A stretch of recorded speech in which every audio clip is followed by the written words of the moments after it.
Kita mulai doa dulu. Saya minta Audrey pimpin doa ya.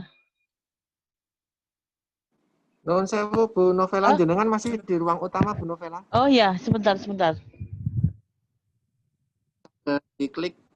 Ini saya adanya tuh breakout room di Matematika 2019. Iya, Pak. Betul. Nama matematika nggih. Iya. Oh, nggih pun. Ini Nggih, Bu. ini yang di saya itu breakout room-nya tuh 2019 Matematika. Oh, nggih. Statistik Nah, kok. kalau sudah masuk ke matematika monggo, Bu. Belum, Pak. Ini kalau yang 2019 nulis angkatan. 2019 itu kelasnya Bu Hilda kalau nggak salah. Nggih, Bu. Ini saya salah masukin kodenya saja. Yang 19 Bu Purna. Nggih. Oh, jadi monggo, Bu. saya Kalau memang tapi jangan. Halo? Jenengan belum klik B. Gimana, Pak? Sebentar. Ini kalau di saya itu sudah Hari ini tuh breakout yang statistik, Pak. Oh, ini statistik Pak statistik lanjut, ya? Pak. Yang matematika nanti sore, Ya, Pak. Jam. maaf saya salah nulis. Nggih.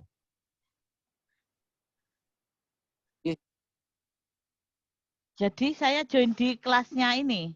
Nggih, mohon maaf saya salah menulis nama mata kuliahnya. Monggo bisa gabung di yang namanya matematika. Oh, nggih. Ya. Teman-teman kita ke breakout room yang 2019 matematika ya. Oke, sudah 27. Oke. Sudah 30. Kita mulai doa. Saya minta Audrey pimpin doa ya. Baik, Bu. Oke. Bu Vela dan teman-teman, sebelum kita memulai kuliah pada hari ini, mari kita berdoa. Saya akan pimpin secara Nasrani. Selamat pagi Tuhan, selamat pagi Bapak, selamat pagi Roh Kudus. Pada pagi hari ini kami akan memulai perkuliahan statistik lanjut Tuhan. Berkati kami dari awal, pertengahan hingga akhir. Berikanlah kami juga kemampuan untuk menyerap apa yang hari ini kami pelajari Tuhan. Tuhan Yesus, jika semua itu seturut dan kehendak-Mu Tuhan, terima kasih Tuhan, terima kasih. Haleluya, amin. Oke, terima kasih Audrey. Selamat pagi semua. Kita mulai kegiatan hari ini, tapi terlebih dulu presensi dengan mengetikkan nim_hd di bagian chat. Ya. Oke, silahkan. Sambil persiapan kelompok 3 untuk share screen. Silahkan. Saya izin mematikan kamera supaya saya tidak keluar masuk Zoom ya. Oke.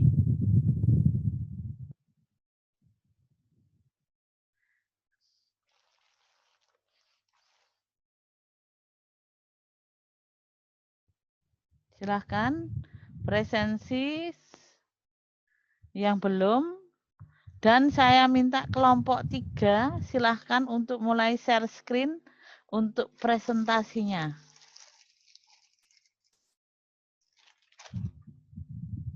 Mohon maaf Bu, kelompok 5 Bu, bukan kelompok 3. Oh iya, kelompok 5 iya, kelompok 3 sama 4 tadi sudah di ini ya.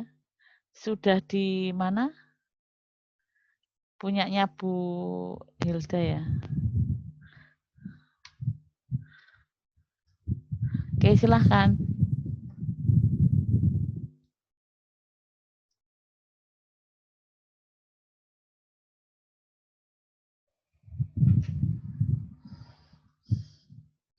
Silahkan.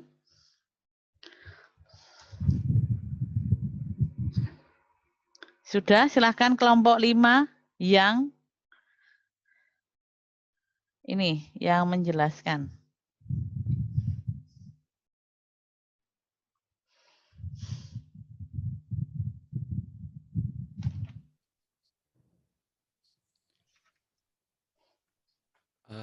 Selamat pagi Bu Vela dan teman-teman. Ya.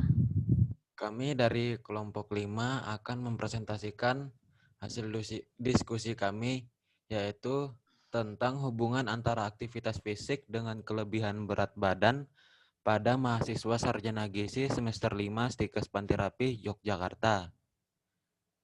Adapun kelompok kami yaitu saya sendiri Romanus Reski Kosmare dan saya Angelina Afida.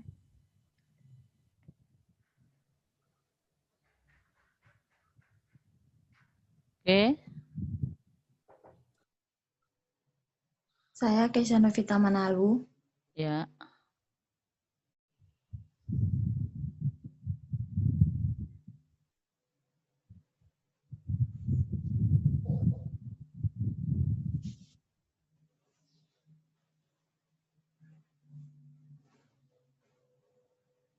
Yuk.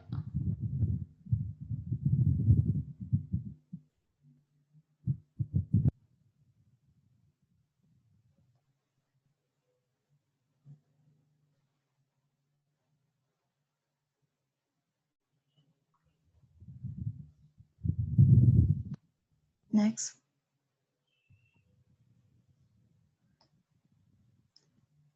Jadi latar belakangnya, kelebihan berat badan atau obesitas merupakan keadaan yang sering dialami oleh remaja, dewasa hingga orang tua.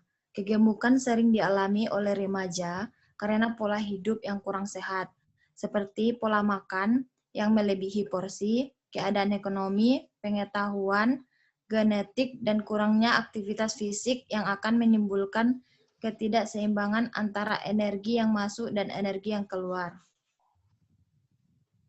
Next. Makanan yang dikonsumsi akan diproses oleh tubuh dan diubah menjadi glukosa. Glukosa diubah menjadi glikogen yang akhirnya disimpan di dalam hati dan jaringan otot. Kemudian diubah menjadi lemak pada jaringan adiposa yang akan digunakan sebagai cadangan energi untuk tubuh. Jika kurang atau tidak melakukan aktivitas fisik, glukosa yang menjadi energi oleh tubuh disimpan kembali ke dalam adiposa dan akan menyebabkan penumpukan lemak atau kegemukan tubuh.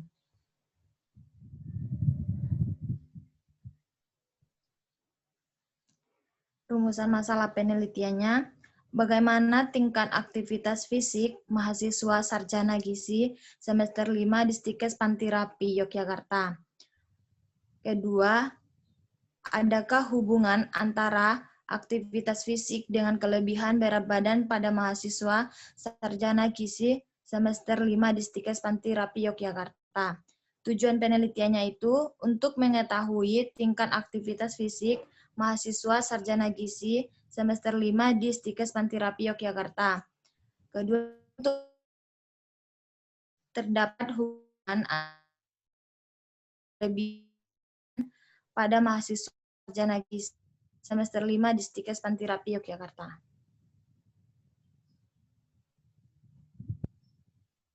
Hipotesis penelitiannya, H0-nya itu tidak ada hubungan antara aktivitas fisik dengan kelebihan berat badan pada mahasiswa sarjana gizi semester 5 di Stikes Pantirapi Yogyakarta.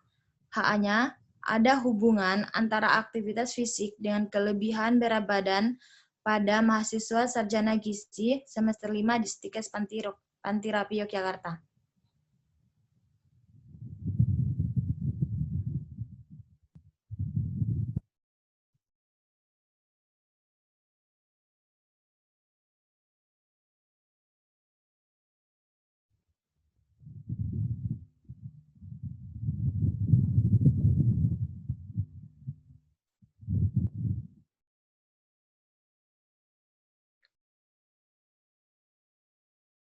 Halo, itu suaranya nggak kedengaran. Halo.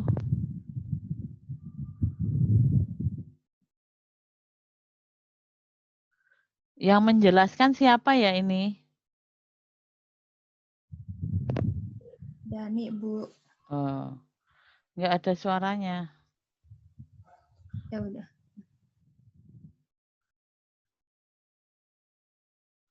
Ini Romanus Rizky kenapa kameranya?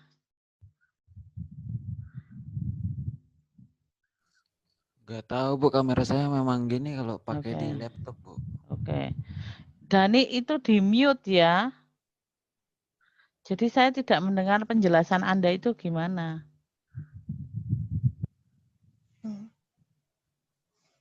Kami melakukan penelitian tentang hubungan antara aktivitas fisik dengan kelebihan berat badan pada mahasiswa sarjana gizi semester 5 di Stikes Pantirapi Yogyakarta. Penelitian ini dilakukan dengan menggunakan International Physical Activity Questionnaire atau IPAQ yang disebarkan melalui Google Form. Adapun analisis data menggunakan software IBM SPSS versi 21. Next. Metodologinya itu desain penelitian, variabel penelitian, yang skala variabel, populasi, dan sampel penelitian, pemilihan uji hipotesis, arah hipotesis, dan tingkat kemaknaan. Desain penelitiannya, penelitian yang kami lakukan ini menggunakan desain penelitian non-eksperimental yang bersifat observasional dengan rancangan penelitian studi cross-seksional, metode korelatif atau asosiatif hubungan.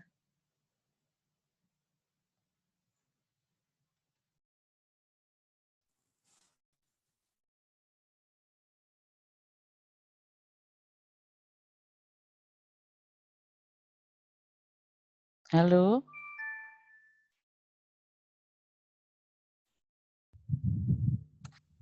Iya Bu, selanjutnya variabel penelitian.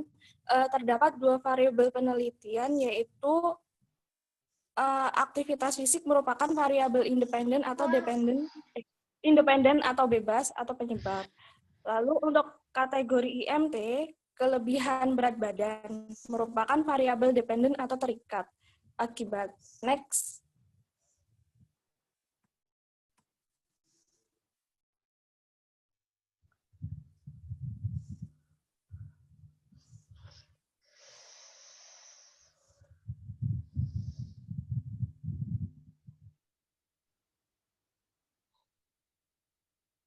Lalu untuk skala variabel itu ada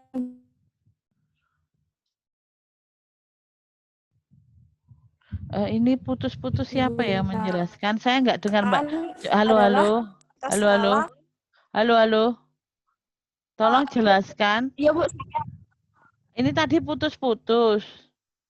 Apa namanya? Mulai dari skala variabel coba dijelaskan dari awal. Oh baik Bu. Dari skala variabel yang digunakan itu adalah aktivitas fisik, ringan, sedang, dan berat, itu termasuk dalam skala ordinal data kategori. Lalu untuk kategori IMT itu kelebihan berat badan, beresiko, obesitas 1, dan obesitas 2. Itu termasuk skala ordinal data kategori. Next. Selanjutnya, untuk populasi dan sampel penelitian, populasi yang digunakan adalah seluruh mahasiswa semester 5 program studi sarjana gizi di Stikes Pantirapi Yogyakarta yang berjumlah 41 orang. Sedangkan sampel yang digunakan adalah yang memenuhi kriteria inklusi, yaitu yang mengalami kelebihan berat badan atau IMT berada di atas normal, didapatkan 15 sampel. Untuk teknik pengambilan sampel menggunakan teknik non-random sampling purposive. Teknik ini menentukan sampel dengan cara menetapkan ciri-ciri khusus atau kriteria yang sesuai dengan tujuan penelitian dan meminta kesediaan mereka untuk berpartisipasi. Pemilihan uji hipotesis, data yang digunakan berupa data kategorik dengan skala ordinal-ordinal, sehingga tidak memerlukan uji 3 asumsi dasar. Adapun jumlah data yang digunakan kurang dari 30, sehingga termasuk ke dalam statistik non-parametrik. Sehingga pemilihan uji hipotesis yang tepat adalah menggunakan uji korelasi Spearman. Kriteria uji hipotesisnya ada jika nilai p-value kurang dari sama dengan alfa, maka H0 ditolak atau gagal diterima. Sedangkan jika nilai p-value lebih dari alfa, maka H0 diterima atau gagal ditolak. Selanjutnya, untuk pengujian hipotesis dilakukan secara dua arah atau two-tail, karena hipotesis belum diketahui apakah ada hubungan atau tidak ada hubungan.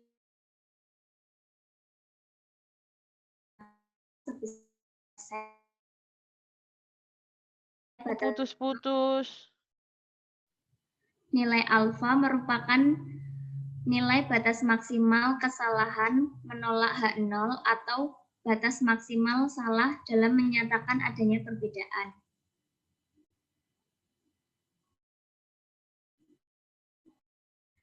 Selanjutnya untuk hasil penelitian, yang pertama analisis deskriptif.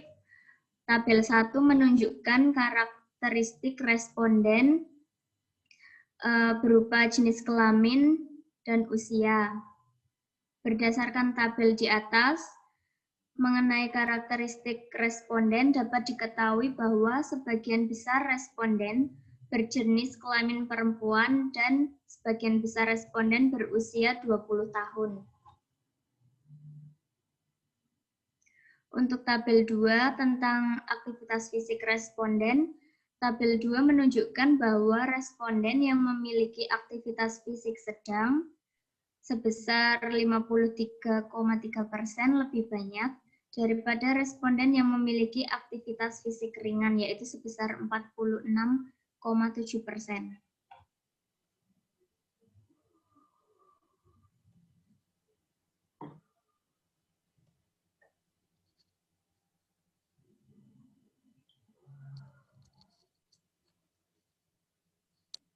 Kemudian untuk tabel 3 itu indeks massa tubuh responden.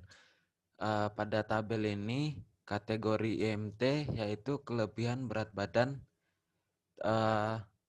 menunjukkan bahwa responden dengan kategori IMT obesitas 1 adalah yang terbanyak, yaitu 40,0%. Sedangkan kategori IMT obesitas 2 adalah yang paling, yaitu 26,7%. Kategori T obesitas adalah Putus-putus ya.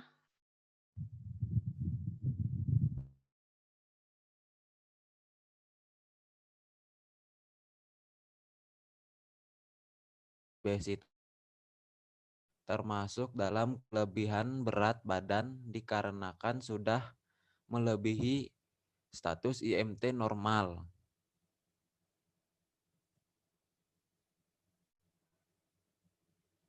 Kemudian yang kedua yaitu analisis inferensial, yaitu yang tabel 4 yaitu uji korelasi Spearman. Didapatkan nilai P 0,300 ini, yaitu 0,05, yang menunjukkan korelasi tidak bermakna, maka H0 dengan pada siswa sarjana gizi semester 5 Stikes Pantirapi Yogyakarta. Kekuatan hubungannya adalah lemah, yaitu 163, dan arah hubungan negatif yang berarti semakin tinggi aktivitas fisik responden, maka kategori IMT semakin rendah atau menurun. Kesimpulannya, yang pertama, mahasiswa sarjana gizi semester 5 Stikes Pantirapi Yogyakarta termasuk ke dalam kriteria kelebihan berat badan adalah 15 orang dengan kategori IMT berisiko sebanyak 5 orang, yaitu dengan 33,3%. Obesitas 1 yaitu terdapat 6 orang, yaitu 40,0%. Dan obesitas 2 terdapat 4 orang, yaitu 26,7%. Mahasiswa sarjana gizi semester 5 Stikes Pantirapi Yogyakarta yang memiliki kelebihan berat badan dari aktivitas fisik ringan sebanyak 7 orang, yaitu 46,7%, dan aktivitas fisik sedang yaitu 8 orang, yaitu 53, 53 dan 3%. Yang terakhir, berdasarkan hasil analisis data menggunakan uji korelasi Spearman menunjukkan bahwa tidak ada hubungan antara aktivitas fisik dengan kelebihan berat badan pada mahasiswa sarjana gizi semester 5 Stikes Pantirapi Yogyakarta.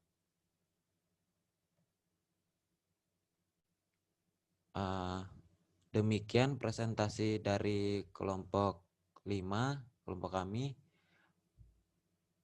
Mungkin ada yang mau ditanyakan?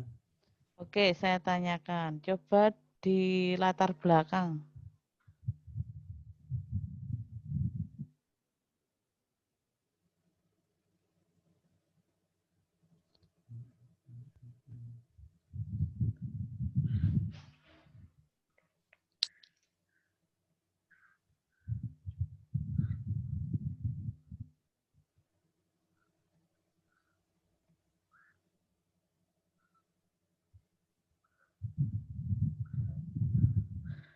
Nah,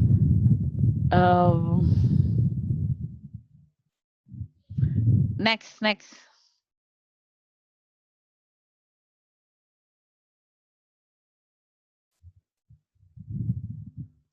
Nah, ini itu kan prosesnya, tapi kenapa Anda tertarik untuk melakukan penelitian ini itu belum ada. Itu saya juga baca di laporannya. Itu kenapa Anda tertarik penelitian ini? Dan subjeknya adalah mahasiswa semester 5, itu kenapa?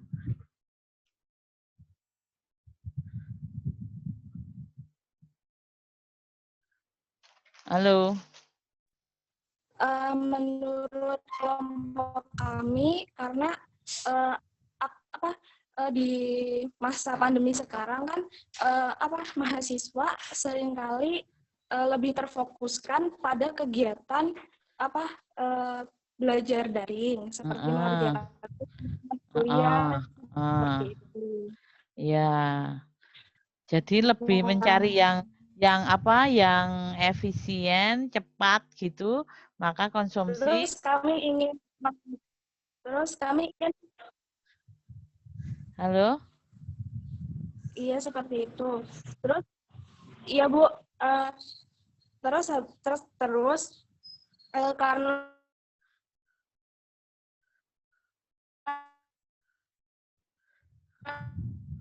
Halo, ini putus. Putus.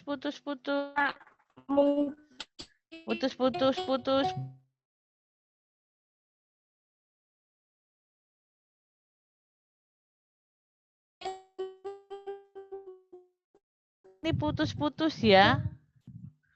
Coba teman yang lain coba. Ini putus soalnya.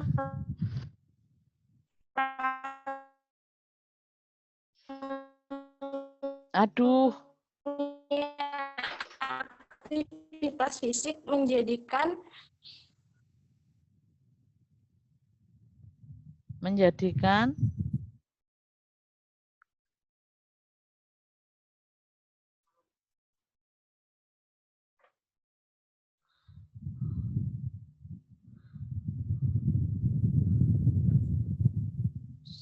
maaf Bu, apakah sudah terdengar jelas? Nah, sudah sekarang.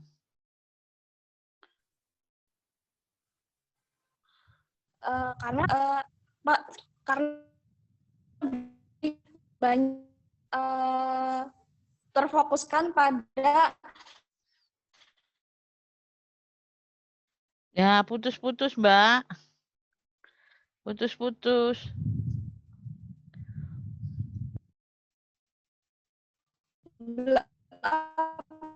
Aduh, putus-putus ini. Saat belajar daring. Ha-ha.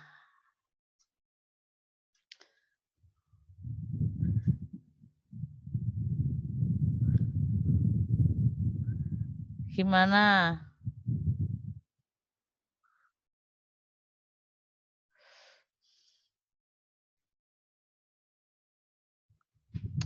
Ini putus-putus ya. Ada teman yang lain coba.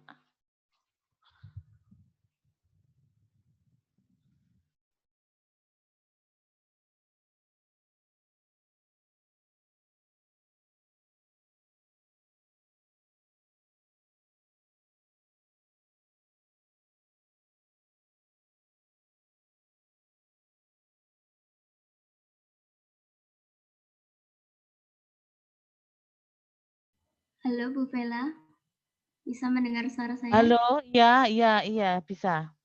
Jadi intinya kami dari latar belakang tersebut, kami mengambil populasi dan sampel mahasiswa gizi semester 5 karena kan di masa pandemi ini pembelajaran dilakukan secara daring. Jadi kami mau mengetahui bagaimana hubungan antara aktivitas fisik dengan kelebihan berat badan, terutama untuk yang angkatan kami di semester 5. Seperti itu, Bu. Oke. Ya. Terus ini saya tanyakan itu tidak muncul di latar belakang ya. Tolong nanti kalau sudah diperbaiki muncul. Oke. Next. Saya tanya, IMT itu apa toh?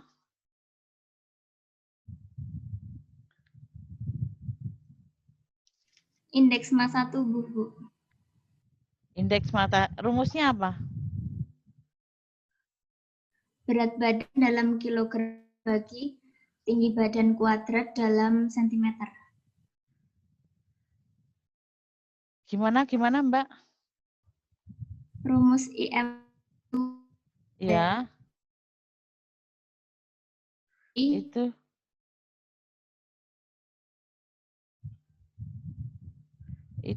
Itu gimana itu?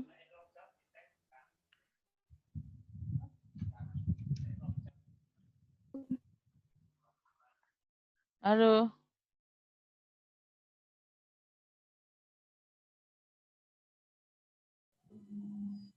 Halo, tolong jelas. Ini putus-putus ya? Rumus IMT itu berat badan dibagi tinggi badan kuadrat dalam meter. Oke, ya betul. Ya, oke. Terus saya coba bab 3, Mbak.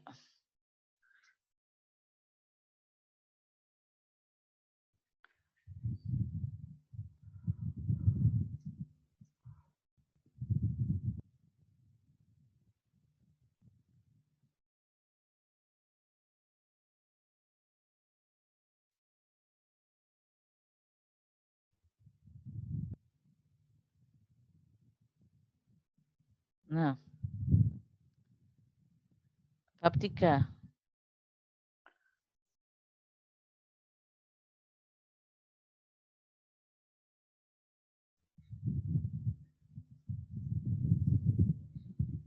Oke, bab 3 ini bab 4. Bab 3 itu metodologi.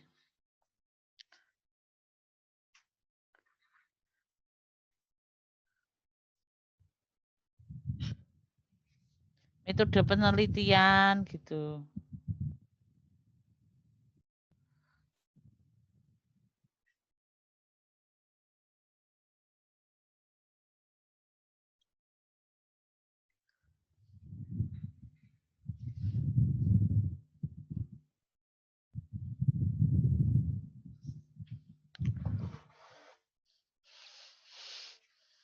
Sebelumnya ini.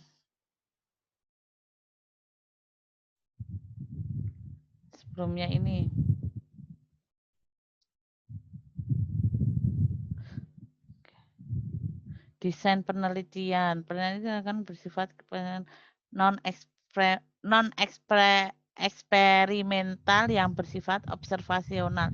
Maksudnya apa?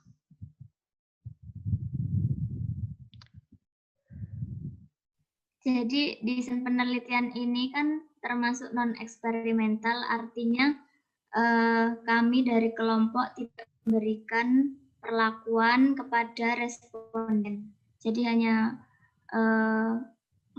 mencari data saja. Hanya itu.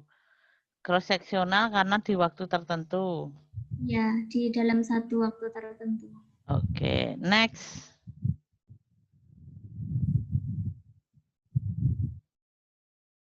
Nah, apa toh itu variabel bebas itu?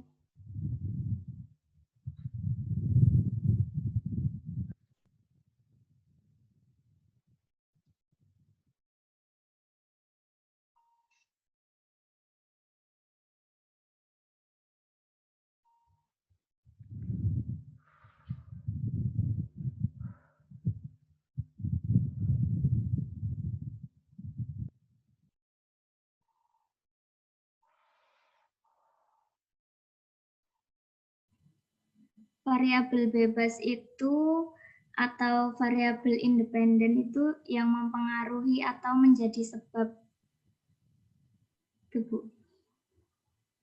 Yang menjadi penyebab. Oke.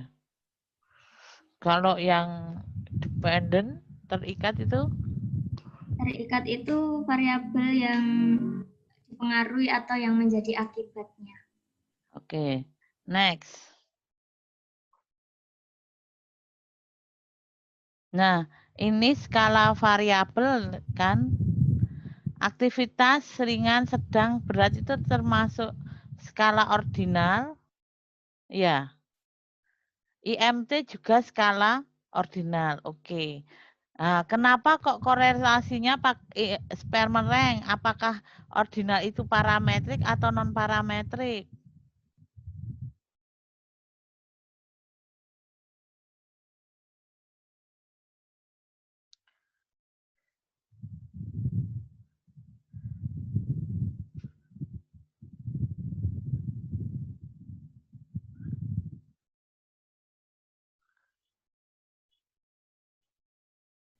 Non parametrik, Bu. Non parametrik. Kenapa dipilih pakai kamu ujinya? Uji korelasinya adalah Spearman rank. Kenapa? Karena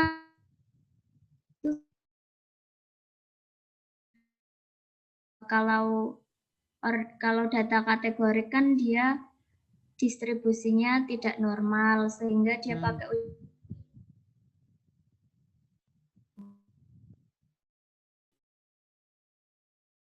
Jadi apa?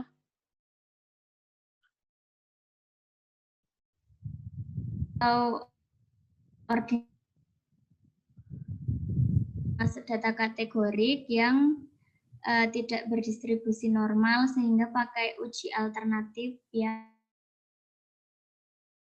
apa?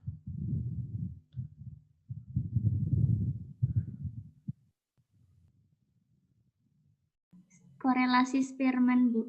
Spearman rank. Oke, next.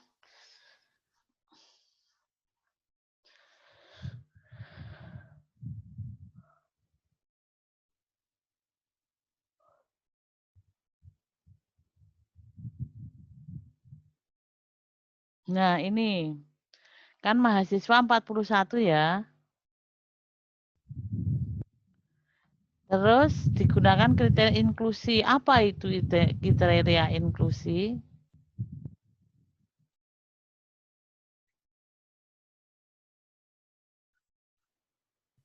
Kriteria inklusi itu kriteria yang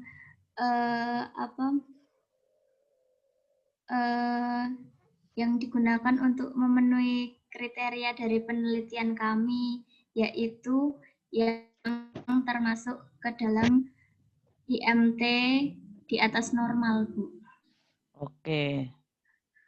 Kalau yang normal kenapa tidak bisa? Tidak dipilih.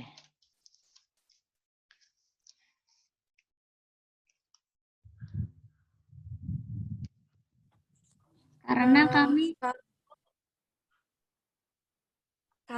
kami memilih berat badan yang melebihi batas normal, Bu. Berat badan yang melebihi batas? Iya, karena Normal, Bu. kategori yang awal tadi dipilihnya kategori yang beresiko, obesitas 1 dan obesitas 2.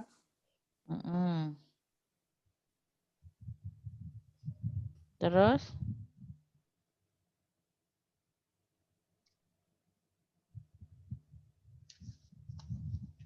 Terus yang dipilih yang obesitas berapa? Obesitas 1 dan obesitas 2. Obesitas Saya 1. Saya mau menambahkan, Bu. Karena di penelitian kami ini kan hanya mau memastikan apakah ada hubungan antara aktivitas fisik dengan kelebihan berat badan. Nah, kelebihan berat badannya itu yang memiliki IMT di atas normal, yaitu yang beresiko obesitas 1 dan obesitas 2. Seperti itu. Oke. Terus, kenapa kok pemilihan sampelnya atau teknik pengambilan sampelnya pakai non-random sampling purpose? Kenapa? Karena kan kami membagikan data, membagikan kuesioner itu ke populasi yang 41. Kami analisis yang memenuhi kriteria inklusi seperti itu. Oke, nah teknik pengambilan data itu sebelum Anda mendapatkan 15 sampel atau setelah Anda mendapatkan 15 sampel? Bagaimana, Bu?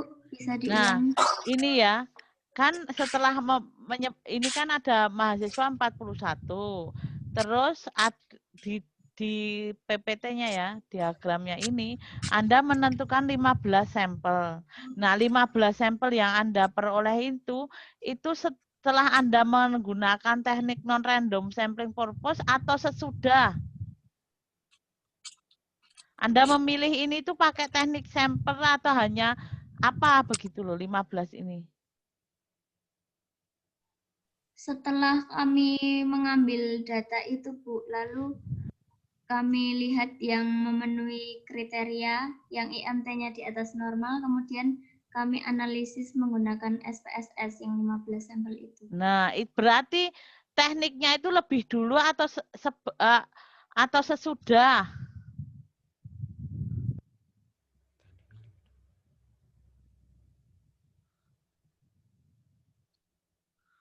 Ayo. Sebelum ya. Nah, kalau sebelum ini nulisnya benar atau salah?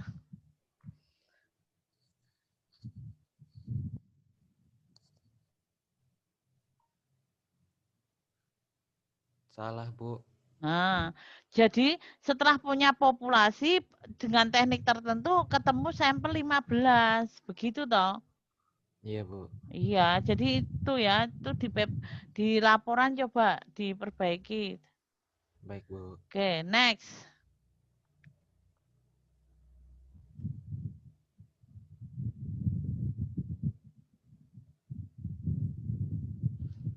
Nah, ini alfanya berapa?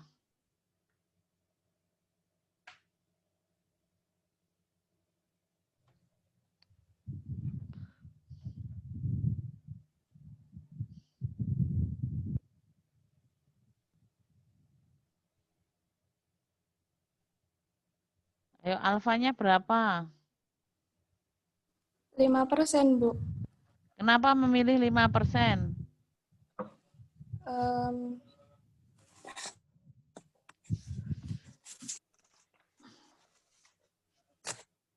Karena resiko kesalahan itu 5% dan yang sering digunakan itu saat kita daring juga 5%, Bu, untuk resiko kesalahan.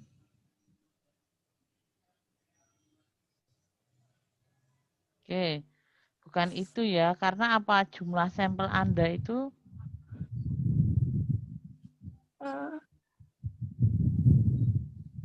Nilai batas maksimal kesalahan menolak HO atau batas maksimal salah dalam menyatakan adanya perbedaan. ya, oke. Next.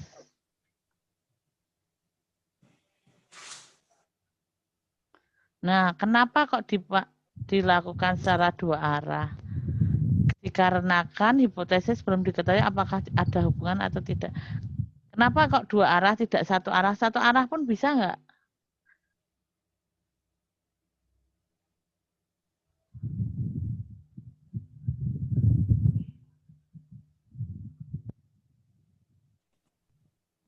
Kalau dua arah itu karena hipotesis belum diketahui apakah tidak ada hubungan atau ada hubungan dari kedua variabel, Bu. Nah, kalau bukan itu ya, kalau hipotesis ini kan asosiatif atau keterkaitan. Nah, itu hipotesisnya adalah dua arah. Begitu. Oke, dari saya itu. Coba teman yang lain ada yang bertanya atau tidak?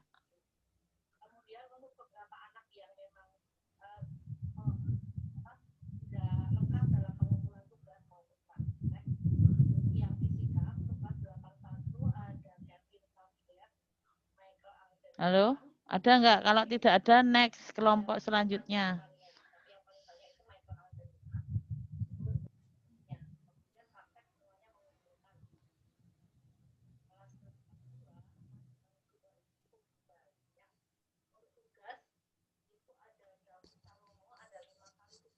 Apakah dari teman-teman ada yang mau bertanya?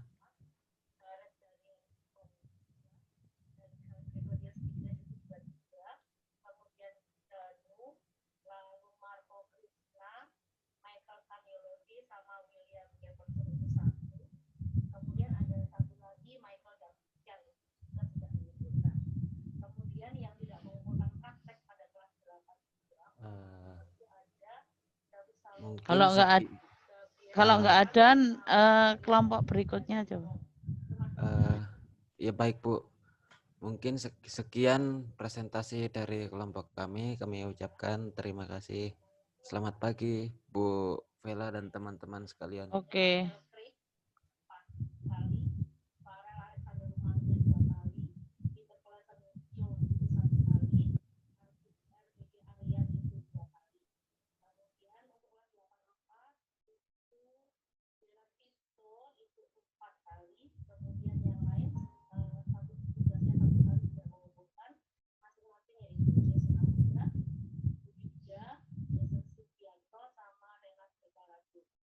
Oke, yuk.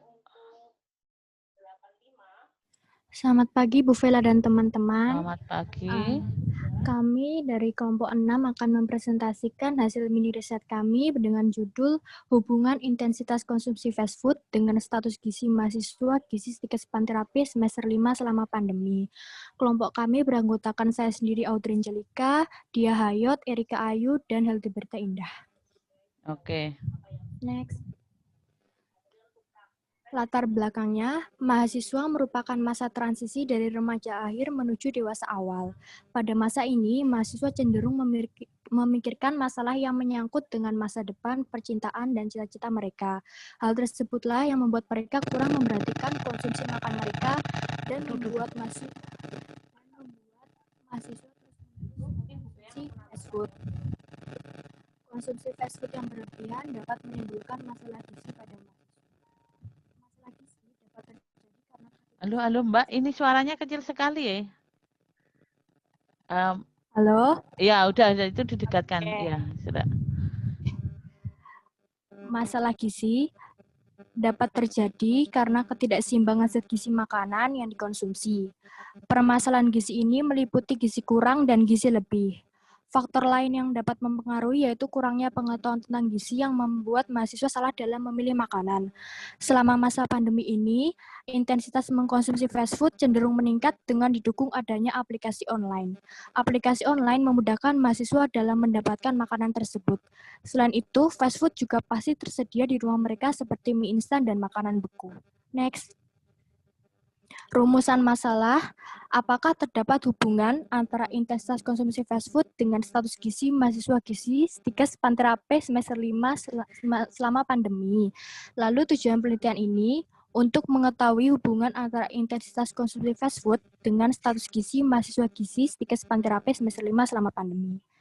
Next, hipotesis penelitian ini H0-nya tidak terdapat perbedaan yang signifikan antara intensitas konsumsi fast food dengan status gizi mahasiswa gizi Stikes Panterape semester 5 selama pandemi. Sedangkan H1-nya terdapat perbedaan yang signifikan antara intensitas konsumsi fast food dengan status gizi mahasiswa gizi Stikes Panterape semester 5 selama pandemi. Next. Untuk penelitian, yang pertama itu desain penelitian. Jenis penelitian yang digunakan adalah penelitian analitik observasional dengan desain rancangan cross-seksional. Variabel penelitiannya, variabel dalam penelitian ini meliputi variabel bebas yaitu intensitas konsumsi fast food dan variabel terikat yaitu status gizi. Status gizi menggunakan indikator IMT dan intensitas konsumsi fast food diperoleh dari pengisian Google Formulir. Skala variabelnya itu jenis skala data yang pada penelitian ini berupa data nominal pada kedua variabel penelitian, meliputi status gizi berupa IMT dan intensitas konsumsi fast food.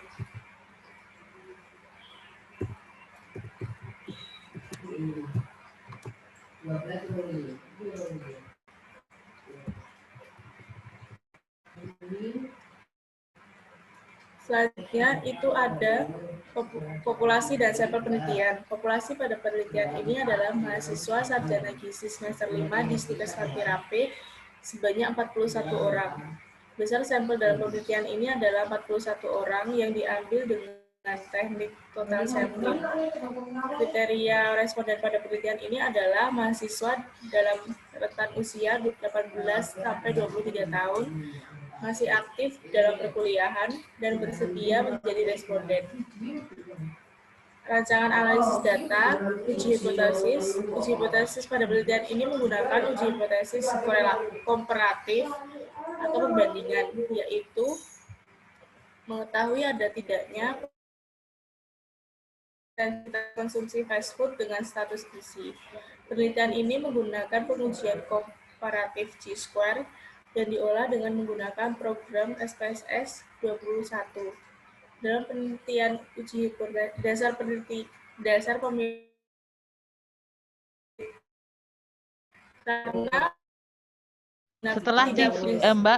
setelah Chi-square tolong diulangi karena putus-putus. Baik, Bu. Jadi penelitian ini menggunakan pengujian komparatif Chi-square yang diolah dengan menggunakan program S21.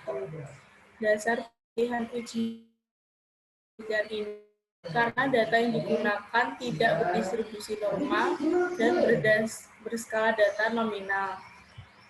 Kriteria uji hipotesis adalah bentuk pengambilan keputusan dengan cara membandingkan nilai alfa dan nilai statis sesuai dengan bentuk pengujian yang digunakan. Pengambilan keputusan pada penelitian ini pendekatan probabilistik dengan program pengolahan SPSS 21. Nilai P dengan kriteria jika nilai P kurang jika nilai P lebih dari alfa.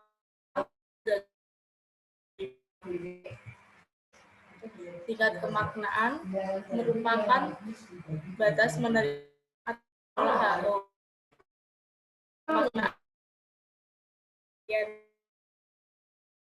atau 0 berarti dalam urusan hasil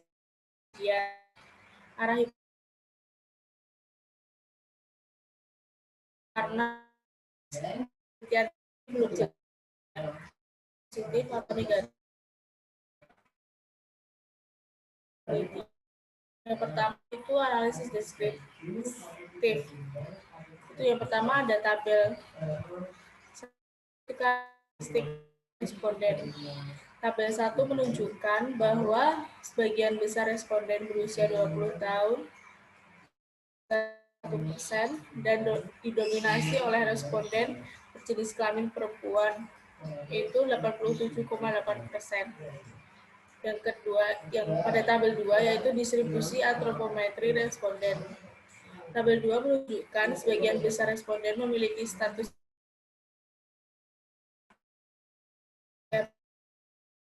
0,7%.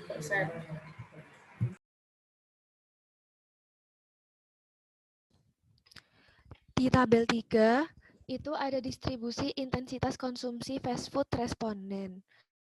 Menunjukkan bahwa mengkonsumsi fast food dengan intensitas sering, 73,2%. Untuk pengklasifikasian intensitas konsumsi dilihat dari median, yaitu 5. Kemudian itu di tabel 4 ada distribusi jenis fast food.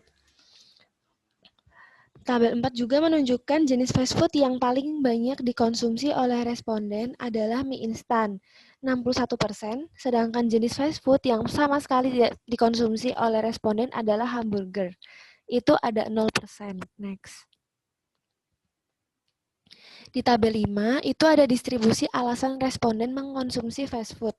Tabel 5 menunjukkan alasan responden paling banyak mengkonsumsi fast food adalah murah dan mudah didapat, itu ada 34%, sedangkan alasan responden mengkonsumsi fast food paling sedikit adalah lain-lain, yaitu 2%. Kemudian di tabel 6 itu ada distribusi tempat responden mengkonsumsi fast food, yang menunjukkan sebagian besar responden mengkonsumsi fast food di rumah 93% karena situasi saat ini tidak memungkinkan responden untuk keluar rumah akibat pandemi.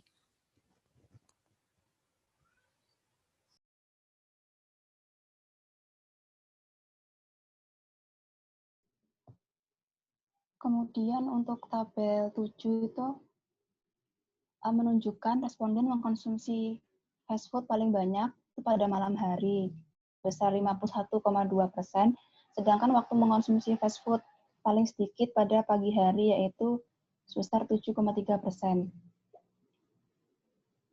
Next.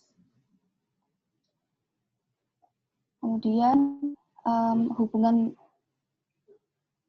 konsumsi fast food dengan status gizi itu berdasarkan tabel 8, diketahui jumlah responden paling banyak adalah responden yang mengkonsumsi fast food dengan intensitas sering dan memiliki indeks massa tubuh yang normal. Jumlah responden paling sedikit adalah responden yang mengkonsumsi fast food dengan intensitas jarang dan memiliki indeks massa tubuh yang tidak normal. Hasil pengujian hubungan antara intensitas konsumsi fast food dengan status gizi mahasiswa Stik Spanti Rapi menunjukkan nilai P 0,129 di mana lebih besar daripada alfa, yaitu 0,05. Dapat disimpulkan bahwa HO diterima sehingga tidak terdapat perbedaan yang signifikan antara intensitas konsumsi fast food dengan status gizi mahasiswa gizi Stik Spanti Rapi semester 5 selama pandemi. Next. Kesimpulan ini, hasil penelitian yang menyatakan bahwa tidak ada perbedaan yang signifikan antara intensitas konsumsi fast food dengan status gizi yang dibuktikan dengan uji statistik, di mana nilai P 0,129 lebih besar daripada alfa, yaitu 0,05. Perbedaan tersebut kemungkinan dapat terjadi karena adanya faktor lain yang mempengaruhi seperti aktivitas fisik, porsi sekali makan, dan jenis makanan yang dikonsumsi. Sekian presentasi kami. Apakah ada yang ingin ditanyakan?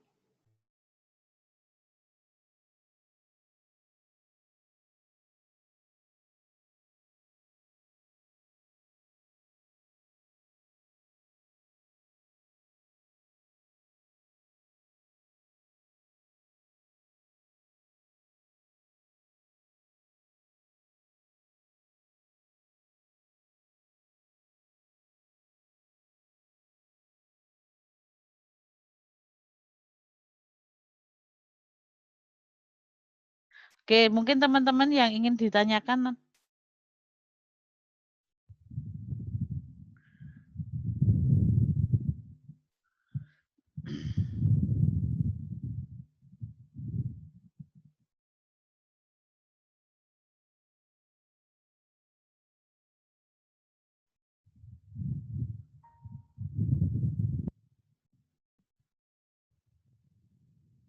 Oke, kalau tidak saya yang bertanya. Bab 3, Mbak.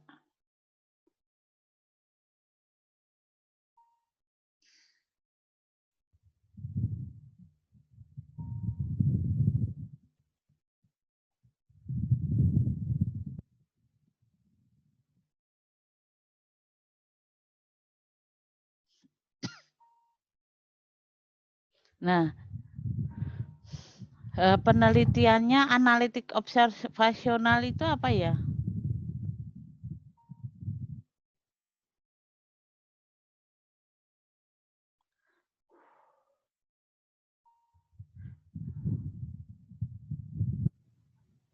Observasional itu kita hanya mengambil data tapi tidak melakukan intervensi ke responden.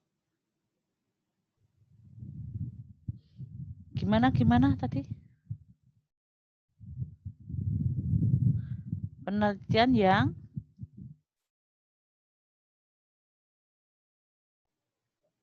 yang pengambilan datanya itu kita hanya mengambil data dan tidak memberikan intervensi ke responden.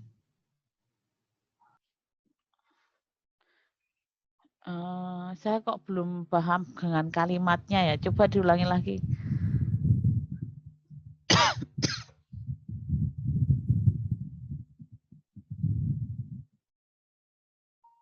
Halo, coba diulangi lagi. Saya belum paham dengan kalimat yang Anda jelaskan. Coba di buku itu mengatakan apa? Jangan ada kata yang dihilangi.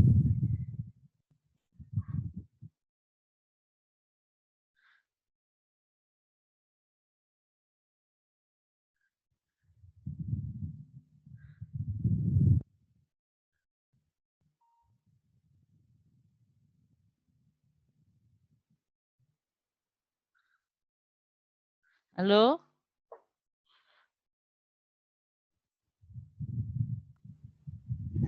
Penelitian observasional itu penelitian di mana Halo, putus.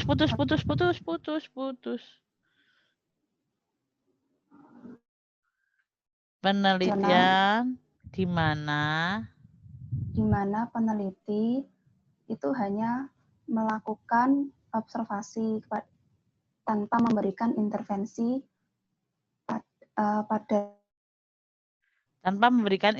kepada itu ya, sampel atau populasi ya? Iya. Iya, oke. Terus. Kenapa kok skalanya itu nominal, bukan ordinal?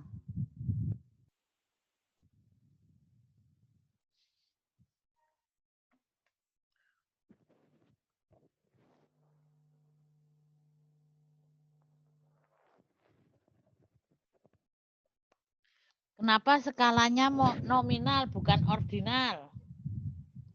Karena menggunakan ya dikotom itu. Apa? Dikotom apa?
Halo. Saya masih di Zoom? Masih, Bu. Masih. Pertanyaan saya adalah kenapa kok nominal bukan ordinal?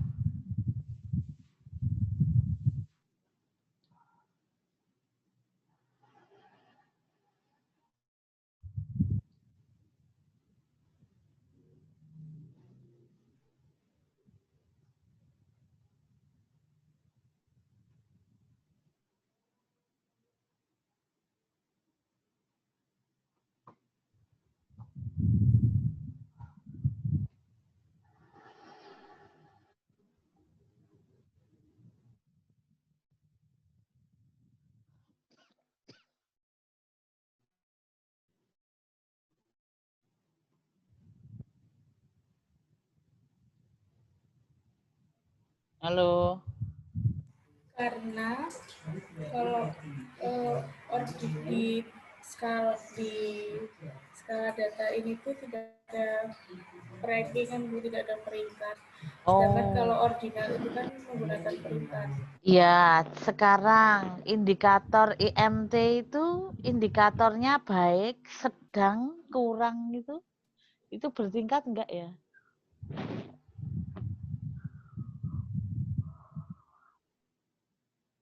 Intensitas konsumsi itu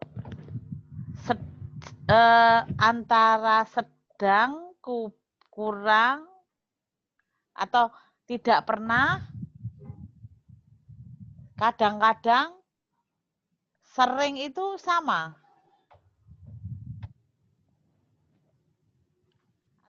Gini, sebelum menjawab itu, status gizi indikator IMT itu indikatornya apa atau berupa apa toh? Baik, sedang, kurang, atau ada yang lain? Jawabannya.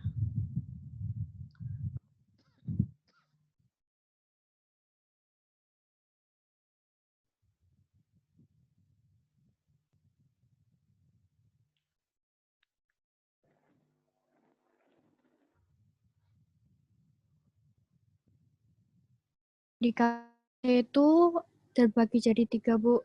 Apa? Ada kurang, normal, sama lebih, Bu. Nah, ada bedanya enggak kurang, normal, dan berlebih?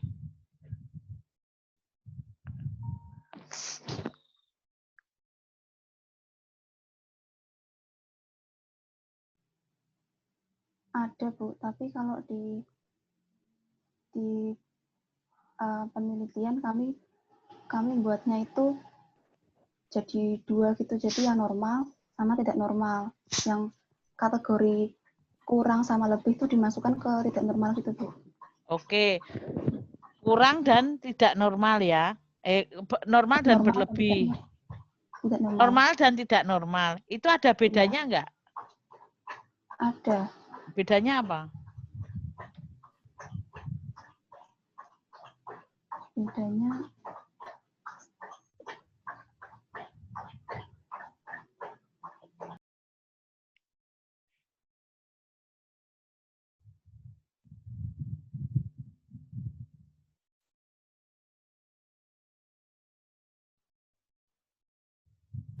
kalau normal itu yang IMT-nya antara 18 sampai 25. 18 sampai 25 itu normal. Yang tidak normal? Tidak normal itu yang kurang dari 19 itu yang kurang. Dari Nah, itu punya tingkatan enggak toh? Punya perbedaan enggak? Iya, ada. Nah, jadi jenis datanya, skala pengukurannya apa yang tepat?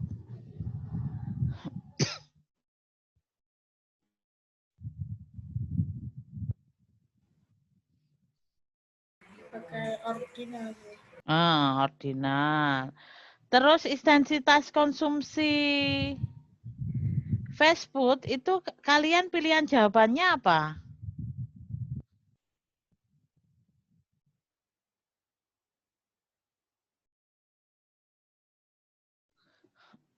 pilihan jawabannya itu kita pakai angka gitu Bu waktu di kuesioner. Iya, angka berapa? Misalnya Angkanya gimana? Nah, 5 angka-angka kali. itu gimana? Itu dalam kurun 1 bulan atau dalam kurun berapa bulan?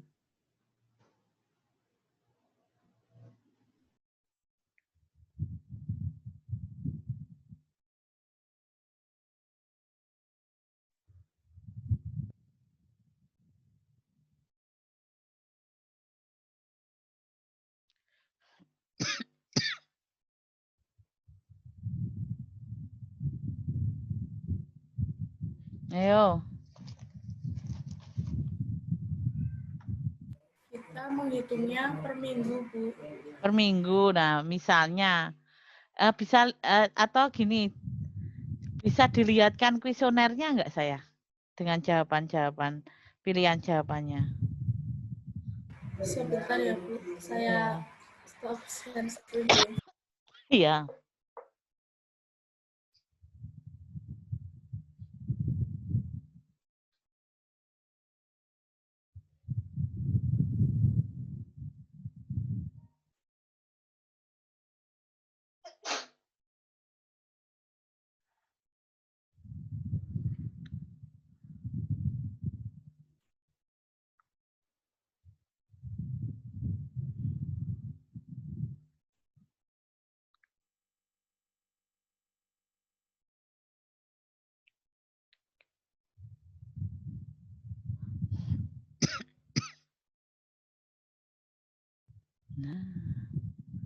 Nah, ini kan sering. Enggak, ini kan hasil rekapannya. Kuesionernya pertanyaannya.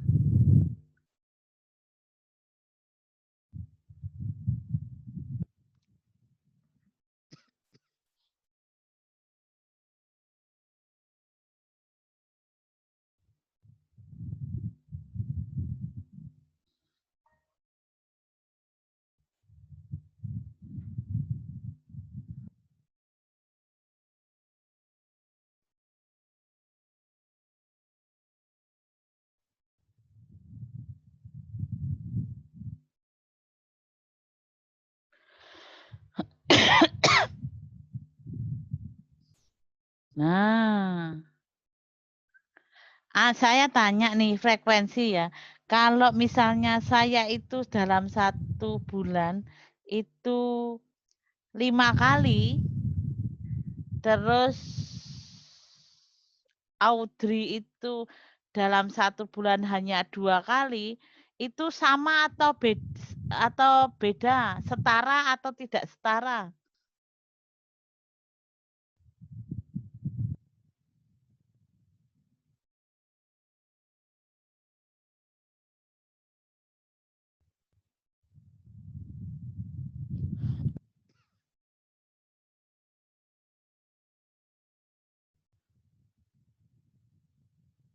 Ayo. Apakah bisa diulang? Putus-putus saja. Oke. Misalnya saya dalam 1 bulan itu 5 kali mengkonsumsi fast food. Terus Audrey itu dalam 1 bulan hanya mengkonsumsi 2 kali fast food. Nah, apakah 5 kali saya itu sama dengan 2 kalinya Audrey?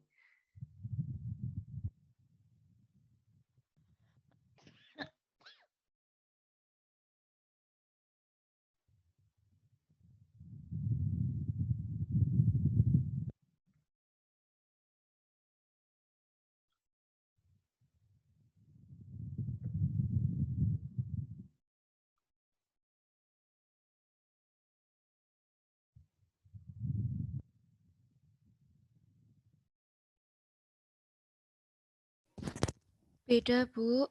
Beda. Maka itu ordinal atau nominal?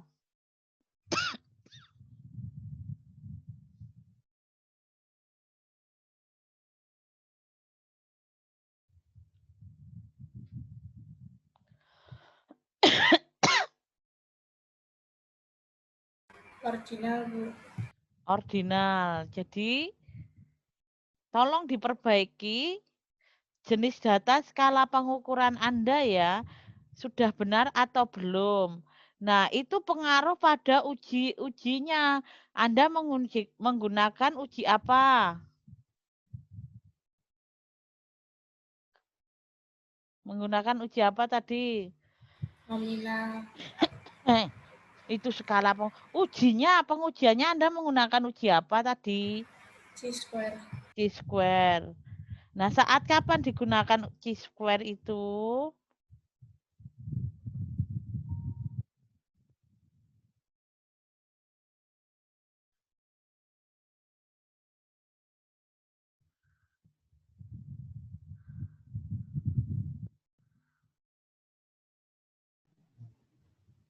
Saat datanya tidak berdistribusi normal, jenis datanya? Datanya nominal. Nominal. Nah, berarti ujinya Anda diperbaiki ya. Yang tepat apa? Ya. Itu nanti pengaruh di hasilnya. Oke.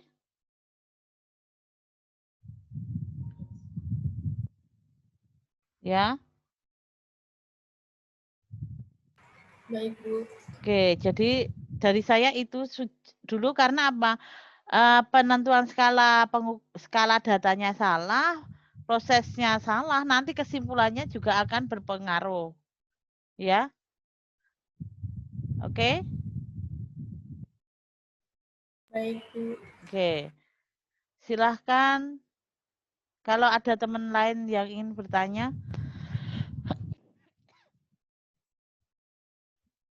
Atau mengomentari.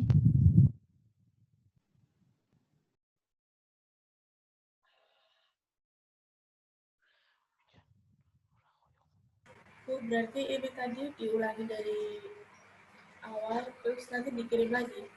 Iya, diulangi kan. Dan ini ya, baiknya kalau diperhatikan dulu skalanya. Jadi Anda tidak salah menentukan ujinya. Karena nanti pengaruh ke analisis data, ke kesimpulan. Oke? Itu dari saya.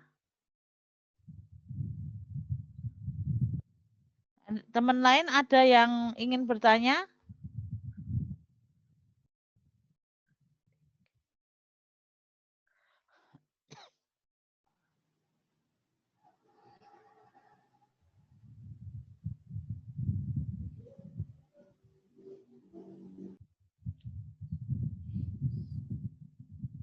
Oke. Ada tidak? Ya? Saya mau bertanya. Ya, ke kelompok ya, langsung. Ke Bu Vela. Oh ya, oke. Kok berarti kalau Halo? tingkatannya, kalau ada 2 itu sudah termasuk ordinal, Bu? Iya toh. Yang nominal itu antara 1, 2, 3 itu setara. Misalnya Anda laki-laki, perempuan dan laki-laki itu kan setara toh. Tidak ada perbedaan toh. Oh. Iya enggak? Iya enggak? Kalau ada baik, buruk, tinggi, rendah, normal, tidak normal itu kan ada perbedaan toh. Iya. Itu adalah ordinal. Jadi kalau ada ada perbedaan itu adalah nominal jika bilangan-bilangannya adalah bulat ya. Nanti kalau itu kan ada rasio kalau bilangan real. Ya, kan itu kan nanti jawabannya kan sering, tidak sering. Sering itu bisa dilabelkan 1. Tidak sering bisa dilabelkan 2. Kan beda toh itu? Iya. Sekarang saya konsumsi 1 minggu fast food 5 kali. Dengan kamu mengonsumsi fast food 2 kali, beda enggak? Iya, beda. Beda toh. Gampangnya gini, uang yang kamu keluarkan dengan saya keluarkan akan banyak siapa? Banyak yang 5 kali toh. Iya. Ini kondisi normal ya, bukan kondisi misalnya ada diskon atau apa, tidak loh ya. Adapun diskon banyaknya itu juga akan berpengaruh ya kan? Iya. Ya. Oke. Terima kasih, Bu. Oke. Lanjut, ada pertanyaan?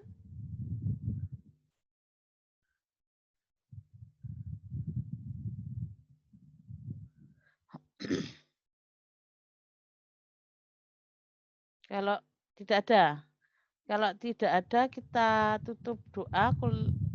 Akhiri kuliah hari ini. Saya minta udah dia Hayat aja yang mimpin doa. Baik, Bu. Bu Vela dan teman-teman, sebelum kita mengakhiri perkuliahan hari ini, mari kita berdoa. Dalam nama Bapa dan Putra dan Roh Kudus.